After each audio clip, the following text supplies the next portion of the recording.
Les amis, l'heure est grave. Vous avez en face de vous deux cartes graphiques, deux GPU, des GPU que vous connaissez sûrement, que vous avez d'ailleurs peut-être chez vous. Ces GPU là ne sont pas les plus puissants du marché, ni non plus les moins puissants, c'est tout simplement le milieu de gamme. Les amis, aujourd'hui il va y avoir un fight, un réel fight entre ces deux cartes graphiques, ces deux GPU, pour savoir au final lequel des deux est du coup le plus puissant. Tout ça ne va pas être une mince affaire, ça va être un combat vraiment sanglant pour qu'au final il n'en reste plus qu'un. Alors les amis, j'espère que vous êtes prêts. Accrochez-vous à votre siège parce que le fight commence maintenant. Du coup les amis, on commence avec le premier concurrent ici à ma droite. Il s'agit d'une carte graphique de chez Nvidia. Il s'agit bien sûr de la RTX 2060 Super version Rockstrix. On poursuit avec son opposant situé à ma gauche, une carte graphique de chez AMD. Il s'agit bien sûr de la RX 5700 XT version Rockstrix. Ça va être un fight vraiment sanglant et au final on verra laquelle de ces deux cartes graphiques bien sûr est la plus puissante et laquelle remporte le combat. Donc c'est parti, j'espère que vous êtes prêts. Fight entre RTX 2060 Super et RX 5700 XT. Les amis, c'est tout de suite, c'est maintenant, c'est parti.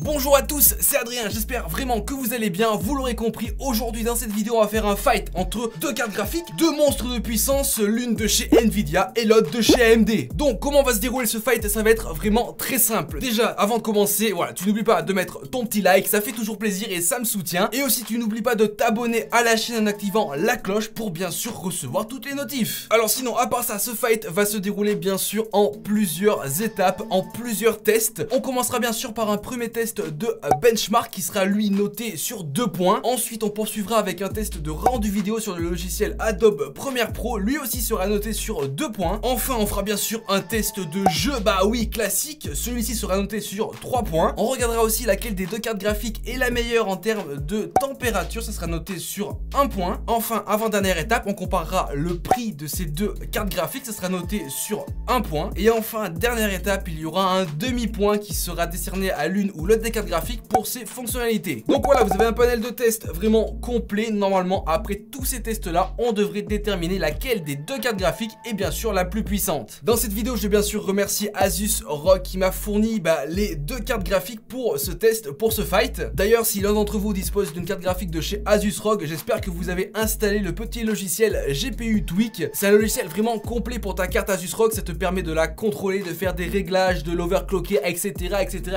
Bien sûr moi dans mon test j'avais tout installé sur mon PC avec tous les drivers, tous les logiciels Asus ROG, que ce soit pour la RTX mais aussi pour la RX, et j'ai bien sûr utilisé le logiciel GPU Tweak. Les deux cartes graphiques ne seront pas overclockées dans le logiciel, elles seront voilà en mode classique d'usine, j'ai rien touché au niveau des fréquences, etc. Et bien sûr avec le logiciel d'Asus ROG, les fonctionnalités assez cool bien sûr, c'est quand il y a du petit RGB, voilà tu peux contrôler tout avec AuraSync, etc. Bah tu contrôles, c'est cool. Quoi de mieux, le RGB c'est la vie. Asus m'avait aussi envoyé deux cartes mères, des cartes mères TUF, donc la première la B550M+, et la deuxième la Z490+. Donc voilà, ces deux cartes mères sont vraiment cool, elles sont toutes les deux équipées du Wi-Fi. L'une sera pour le socket AMD et l'autre sera pour le socket Intel. Et enfin bien sûr elles sont compatibles AuraSync. Voilà, je vous mettrai les liens des cartes mères dans la description, mais aussi bien sûr des cartes graphiques. Voilà, ça va de soi, vous avez tout en description. Et encore une fois, on remercie Asus ROG de m'avoir permis de faire cette vidéo et ce fight entre ces deux GPU d'excellence. Bon ok les amis, c'est parti, sans plus tarder, on démarre ce fight avec le premier test, le test des benchmarks.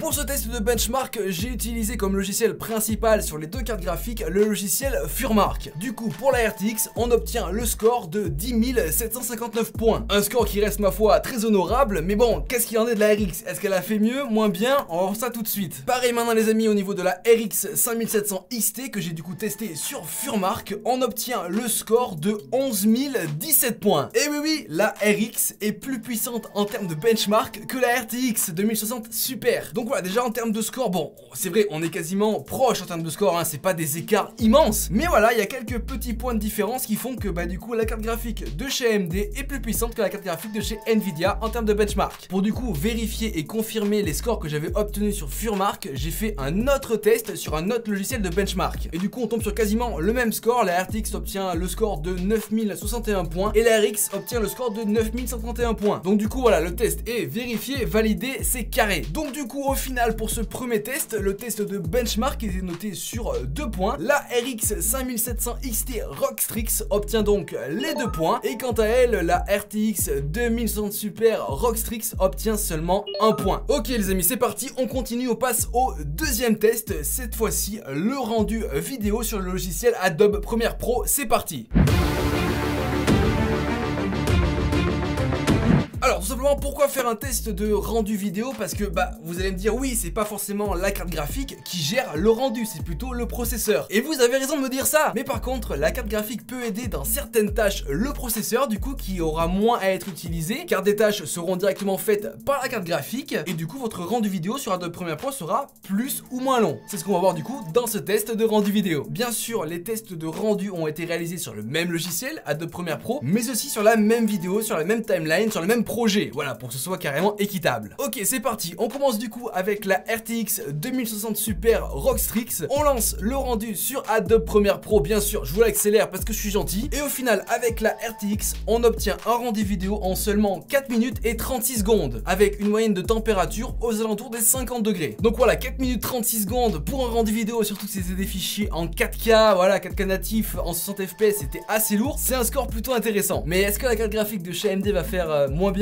ou meilleur? On va voir ça tout de suite. Bon du coup c'est parti, on lance le rendu vidéo sur Adobe Premiere Pro avec notre petite RX 5700 XT. Bien sûr là aussi je vous l'accélère parce que je suis gentil. Et au final on obtient un rendu vidéo en seulement 4 minutes et 59 secondes pour une moyenne de température aux alentours des 63 degrés. Donc du coup si vous vous souvenez bien des scores, la RTX 2060 Super Rockstrix est plus puissante en termes de rendu vidéo que la RX 5700 XT Rockstrix. Bon c'est vrai, ça se joue à quelques secondes seulement, mais voilà, ça se joue, c'est un fight hein. Les secondes ça compte les amis hein. Donc du coup on update les scores. Je vous rappelle que le rendu vidéo était noté sur 2 points. Du coup la RTX 2060 Super obtient bien sûr 2 points de plus dans son compteur et la RX 5700 XT obtient un seul point. Voilà, les écarts se resserrent un peu hein. C'est voilà, on passe au prochain test et pas des moindres, le test gaming, le test des jeux. Bon donc du coup les amis, au niveau du test de jeu, j'ai testé ces deux petites cartes graphiques là sur 3 jeux différents: Fortnite, Valorant et Call of Duty. Voilà, 3 jeux qui sont encore d'actualité aujourd'hui, 3 jeux avec des demandes de ressources différentes, et du coup on va voir laquelle des deux s'en sort le mieux. Et vous verrez les amis, je pense que vous allez être vraiment surpris. On commence du coup avec le premier jeu, Fortnite. Bien sûr sur le jeu j'ai mis exactement les mêmes paramètres graphiques, que ce soit au niveau de la résolution, au niveau des FPS, etc. Bref, tout est similaire pour ces deux gameplays. Donc bon voilà, on va pas se le cacher, ces deux cartes graphiques milieu de gamme sont vraiment très puissantes et font quasiment tourner tous les jeux sans souci. Comme vous pouvez le voir sur Fortnite, le gameplay est fluide dans une bonne résolution, il n'y a pas de pixelisation, bref, voilà, c'est carré. Mais du coup, en termes de FPS, bah c'est pas la même si c'est très proche. Au niveau de la RTX 2060 Super, on a une moyenne à 145 FPS et sur la RX 5700 XT, on a une moyenne de 140 FPS. Voilà, ça reste des moyennes de FPS, c'est pas ultra précis, je vous l'accorde, mais on arrive quand même dans ce fight sur Fortnite à départager plus ou moins les deux cartes graphiques. Donc pour en savoir plus, la RTX était utilisée à 96% alors que la RX était seulement utilisée à 95%. Oui, il y a 1% de différence, mais c'est de la différence. Par contre, au niveau des températures, la RTX tournait aux alentours des 64 degrés alors que la RX de chez AMD tournait plutôt aux alentours des 76 degrés. Oui, c'est chaud, mais c'est vrai que chez AMD on a l'habitude de faire des cartes graphiques qui chauffent beaucoup et qui ont l'habitude de beaucoup chauffer. Donc bon, ça s'équivaut. On passe du coup les amis maintenant à d'autres gameplays, un nouveau gameplay sur Valorant. Encore une fois, même résolution, même paramétrage graphique, bref, les deux gameplays sont similaires en termes de paramètres, il y a juste la carte graphique qui change. Donc voilà, là aussi Valorant c'est un jeu qui ne demande pas énormément de ressources graphiques, le jeu est fluide, il y a une bonne résolution, bref voilà, hein, c'est kiffant de jouer avec des cartes graphiques comme ça parce que t'as aucun lag, aucune latence, aucune perte de FPS, etc. cinéma, bref c'est kiffant. Mais du coup il y a une petite différence au niveau des FPS. La RTX 2060 Super Rockstrix a une moyenne sur Valorant de 215 FPS, alors que j'ai noté que la RX 5700 XT Rockstrix avait une moyenne de 260 FPS. Bon c'est vrai ça se joue à quelques dizaines de FPS, mais on le note bien, la RX est légèrement plus puissante sur Valorant que la RTX. Ah c'est... Je vous avais dit que vous allez être surpris. Au niveau utilisation du GPU, la RTX était utilisée à 36%, alors que la RX était utilisée quand même à 55%. Voilà, il y a quelques différences à ce niveau-là. Pareil, au niveau des températures, la RTX était aux alentours des 45 degrés, alors que la RX était plutôt dans les 58 degrés. Voilà, il y a toujours la même différence en termes de température. Ok, enfin, on passe au dernier jeu, Call of Duty. Bon, ce jeu dispose du Ray Tracing, qui est seulement disponible sur les RTX. Donc bon, il ne sera pas activé dans ses gameplays. Là aussi, c'est similaire au niveau de la résolution, au niveau des FPS, au niveau des paramètres graphiques. Bref, c'est pareil pour les deux cartes graphiques. Bien sûr, Ray Tracing pas activé. Là aussi, on a un jeu fluide, pas pixelisé du tout, avec une bonne résolution. C'est vrai que Call of Duty demande un peu plus de ressources graphiques que les deux jeux précédents que j'ai pu tester. Donc voilà, on va carrément pousser aujourd'hui les cartes graphiques dans leur retranchement, tout simplement pour voir quelle est la meilleure. Donc au niveau FPS, ça reste vraiment correct. On obtient une moyenne de 125 FPS avec la RTX 2060 Super. Mais par contre, on obtient une moyenne de 155 FPS avec la RX 5700 XT. Au niveau de l'utilisation du GPU, les deux cartes graphiques sont à 96%. Voilà, c'est similaire pour les deux cartes graphiques. Par contre, au niveau température, la RTX est à 61 degrés alors que la RX monte à 76 degrés. Voilà, toujours une différence au niveau des températures. Donc du coup, ce qu'on peut conclure sur ce dernier gameplay sur code, la RX est légèrement plus puissante que la RTX. Donc bon les amis, il est grand temps d'attribuer les points. Il y avait donc 3 points sur cette partie test gaming parce que du coup il y avait 3 jeux. Si vous vous souvenez bien, la RX 5700 XT Rockstrix, ça en est sorti dans tous les jeux. Voilà, tous les jeux avec de hauts FPS, il n'y avait pas de souci. Au niveau de la RTX 2060 Super Rockstrix, elle a été légèrement dépassée par la RX dans quasiment tous les jeux, à part sur Fortnite où c'était quasiment la même chose, mais elle a été dépassée dans tous les autres. Donc du coup, en termes de points, je rajoute seulement 1 point à la cagnotte de la RTX. Par contre, la RX obtient du coup les 3 points au niveau du jeu. Donc voilà, l'écart est en train de se creuser et on commence à apercevoir laquelle de ces deux cartes graphiques est bien sûr la plus puissante. Avant de passer au dernier test qui sera bien sûr le comparatif de prix entre ces deux cartes graphiques, si vous vous souvenez bien, je voulais attribuer un demi-point de fonctionnalité. Donc qu'est-ce que j'entends par fonctionnalité? C'est les fonctions disponibles dans ces deux modèles là. Bien sûr, elles viennent de constructeurs différents, hein, Nvidia, AMD, donc il y a des architectures différentes et des fonctions différentes. Je vais bien sûr attribuer le demi-point à la RTX, tout simplement. Pourquoi? Parce qu'elle dispose d'une architecture du Ray Tracing, une nouvelle architecture. Donc du coup, quelque chose de plus que n'a pas bien sûr la RX. Donc du coup, je rajoute tout de suite un demi-point dans la cagnotte de la RTX. Et bien sûr, la RX reste pareil en termes de points, ça change pas. On va passer du coup maintenant au dernier test, le prix.